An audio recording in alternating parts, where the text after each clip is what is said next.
여러분들 아마 인터넷 통해서 보셨겠습니다만 아주 섬뜩한 사진 저도 봤습니다. 중국인 2명, 베트남 사람 2명, 중국 당국이 중국 방역 조치들을 위반했다는 이유로 이 불법 입국하고 방역 지침들을 위반했다고 하는데요. 이 네 사람을 전신 방호복을 입혀서 이름을 달린 팻말을 목에 걸고 거리 행진을 시켰다고 합니다. 이 사람들이 도운 사람들은 미리국을 도운 집이라고 현판을 걸었고요. 예전에 문화혁명 때 저질러졌던 인민재판 비슷한 일들이 지금 중국에서 벌어진다는 겁니다. 이들이 항상 내세운 것은 법치죠. 법을 위반했다는 것입니다. 그렇습니다. 법은 지켜야 됩니다. 그런데 이 법치라는 것이 지금 너무 무서운 형태로 집행이 되고 있어요. 한국에서 방역 패스라는 것도 마찬가지입니다. 지난 2년간 교회에만 콕 집어 괴롭히는 이 방역 지침 위반하는 교회들에 대한 가혹한 조치들이 저질러졌습니다. 이제는 방역 패스라는 이름으로 더 혹독한 정책들이 시행될 것 같습니다. 항상 얘기하는 것은 공공복리고요. 또 법치를 집행하겠다는 거예요. 예전에 이재명 민주당 대선 후보가 이런 얘기를 했었죠. 2020년 9월 12일입니다. 공정한 세상의 출발은 법 앞에 평등이다. 이 법치를 얘기했어요. 그러면서 냉혈한이라는 비난을 감수하고서라도 공무원의 현장 조사를 방해하는 교회는 형사 고발하고 목회자는 구속 수사를 요청하겠다. 법을 강력하게 집행하겠다는 겁니다. 항상 이들은 법을 얘기합니다. 여기서 우리가 의문을 품지 않을 수 없는 것은요. 어떤 법이라는 거예요. 어떤 법이라는 겁니다. 이 법이라는 것은요. 정당성이 정의에 있습니다. 정의롭기 때문에 그 법을 지켜야 되는 거예요. 그 정의라는 것은 어디서 오는 거 아니요? 자연법이라는 데서 옵니다. 그 자연법은 어디서 오는 거 아니요? 바로 성경에서 오는 겁니다. 우리가 왜 법을 지켜야 돼요? 왜 살인하지 말고 강도하지 말고 도둑질하지 말아야 됩니까? 사실 따라가 보면은요. 인간의 양심에서 기원하는 것이라고 얘기하지만 그 양심이라는 것도 시대에 따라서 장소에 따라서 급격하게 바뀔 수가 있기 때문에 사실은 하나님이 하지 말라고 했기 때문이에요. 모세의 10계명에서 나오는 겁니다. 성경에서 하나님이 하지 말라는 절대적인 명령에서 자연법이라는 게 나오고 이 자연법에서 실정법이라는 게 나온 겁니다. 그러나 만일 어떤 법이 자연법을 위반하고 하나님의 율법을 위반하고 하나님이 가장 중요시 여기는 인간의 존엄과 가치를 훼손하는 것이 있다면 그 법은 정당성, 정의로운 법이라고 볼 수 없기 때문에 지켜서는 안 되는 겁니다. 그렇기 때문에 대한민국 헌법도 명령하고 있죠. 37조 2항 국민의 자유와 권리는 국가안전보장, 질서유지, 공공복리, 공공복리를 위해 필요한 경우에 한해서 법률로서 제한할 수 있다고 되어 있습니다. 그렇죠. 조건이 있습니다. 필요한 경우에 또한 법률로서 제한할 수 있어요.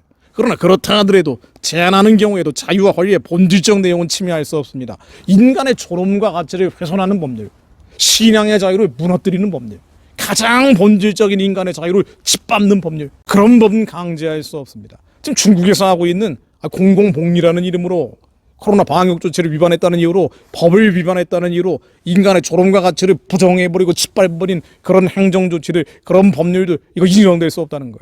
지금 한국에서도 점점 짙어지고 있는 전체주의 사회의 그림자들 이거 받아들일 수가 없다는 겁니다. 자, 분석은 여기까지입니다. 그렇다면 어떻게 해야 됩니까?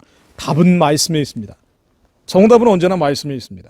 저는 3가지 지적해드리고 싶습니다. 첫 번째, 지금 한국이나 중국에서 벌어지는 일들이요. 물론 중국에서는 보편화돼 버렸고 한국까지 확산되고 있는 현상들입니다만은 전체주의 사회의 그림자 말입니다. 권위주의 통치의 짙은 아문들 말입니다. 근데 이런 일들이 보편적인 현상이 아니라는 걸 우리는 이해할 필요가 있습니다. 미국에서는 그런 일을 상상할 수가 없죠. 방역조치 위반했다고 목에 팻말 들고 걸어다니게 한다든가 방역조치 위반한 교회라고 신앙의 자유와 가장 본질적인 예배의 자유를 전면적으로 부정해버린다든가 상상할 수가 없는 일입니다. 만약 미국에서 그런 일이 벌어지면은요, 미국은 자유의 나라예요. 아직까지는 자유의 나라입니다. 총기 소유가 합법화되어 있습니다. 아마 총 쏘고 난리가 날 거예요. 격렬하게 물리력을 사용해서도 저항할 겁니다. 중국이나 지금 한국에서도 벌어지고 있는 이런 일들은 보편적인 현상이 아니라는 걸 이해할 필요가 있습니다. 모든 나라들이 그렇게 가고 있기 때문에 다 그렇게 가야 된다. 착각입니다. 잘못된 생각입니다. 두 번째로, 우린 분명히 이 시대를 분별할 필요가 있습니다. 지금 세상이 끝으로 가고 있는 거예요. 악하고 음란한 시대가 아주 이제는 끝으로 가고 있는 겁니다. 예수님도 반드시 시대를 분별하라고 하셨습니다. 누가복음 12장 56절로 외식하는 자여 너희가 천지의 기상은 분간할 줄 알면서 어찌 이 시대는 분간하지 못하느냐. 예수님은 항상 시대를 분별하라고 하셨습니다. 이 시대가 어떤 때인지 아느냐. 내가 이 땅에 왔기 때문에 세상의 끝이 시작되었다. 종말은 이미 시작되었다. 그러므로 나를 믿고 천국에 가야 된다고 예수님께서는 거듭거듭 말씀하셨습니다. 그런데 이 시대를 분별하는 것으로 이때가 얼마나 악하고 음란한 때인지 아는 것만으로는 부족해요. 예수님이 이 시대를 분별하라고 하신 것은요, 이런 시대이기 때문에 피하고 도망치고 숨으라는 것이 아니죠. 그런 시대를 알았다면 그 다음에는요, 주님의 일을 하라는 것입니다. 인간의 일을 하지 말고 하나님의 일을 하라는 거예요. 이 시대를 아는 것만으로 부족하다는 거예요. 세 번째입니다. 예수님께서는 하나님의 일을 하라고 하셨어요. 이것이 대사명입니다. 사도행전 1장 7절로 가라사대 때와 기한은 아버지께서 자기의 권한에 두셨으니 너희 알 바가 아니오. 때와 기한을 알라고 하셨는데 이번엔 알 필요가 없다고 얘기하시는 거예요. 이게 무슨 뜻입니까? 아는 것만으로 부족하다는 거예요. 알고 아무것도 안 하고 있으면 아무런 소용이 없다는 겁니다. 때와 기한은 너희들이 너무 알 필요 없다. 이제 알았으면 그 다음에 해야 될 일들이 있다는 겁니다. 오직 성령이 너희에게 임하시면 너희가 권능을 받고 예루살렘과 온 유대와 사마리아와 땅 끝까지 이르러 내 증인이 되리라. 내 시인이 되라. 내 시인이 되라. 인간의 일을 하는 것이 아니라 하나님의 일을 하라는 것입니다. 복음을 땅 끝까지 증거하라는 것입니다. 북한의 구원을 하라는 거예요. 해방시키라는 겁니다. 사개년 뒤에 만주의 연회절을 열려는 거예요. 선교의 다윗의 열쇠와 같은 복음 통일을 통해 이제는 중국의 공산주의 질서를 무너뜨리라는 겁니다. 저 어둠과 흑암의 질서가 깨져야 된다는 거예요. 그렇게 예수 오실 길을 예비해야 된다는 겁니다. 하나님의 일을 해라. 인간의 일을 하지 마라. 인간의 일을 생각할 필요 없다. 하나님의 일을 해라. 이 시대와 때를 반드시 분별해야 되지만 그 때와 기한 너무 알 필요 없다. 거기에 묶이지 마라. 암기에 잡히지 마라. 그래서 예수님의 십자가에 달리는 것을 막으려 했던 베드로에게 이렇게 준엄하게 명령하셨습니다. 마태복음 16장 21절로 예수께서 돌이키시며 베드로에게 이르시되 사탄아 내 뒤로 물러가라. 너는 나를 넘어지게 하는 자로다. 네가 하나님의 일을 생각하지 아니하고 도리어 사람의 일을 생각하는도다 하시고 사람의 일을 생각하는도다 하시고 하나님 저희가 사람의 일이 아니라 하나님의 일을 생각하는 자들이 되게 하옵소서.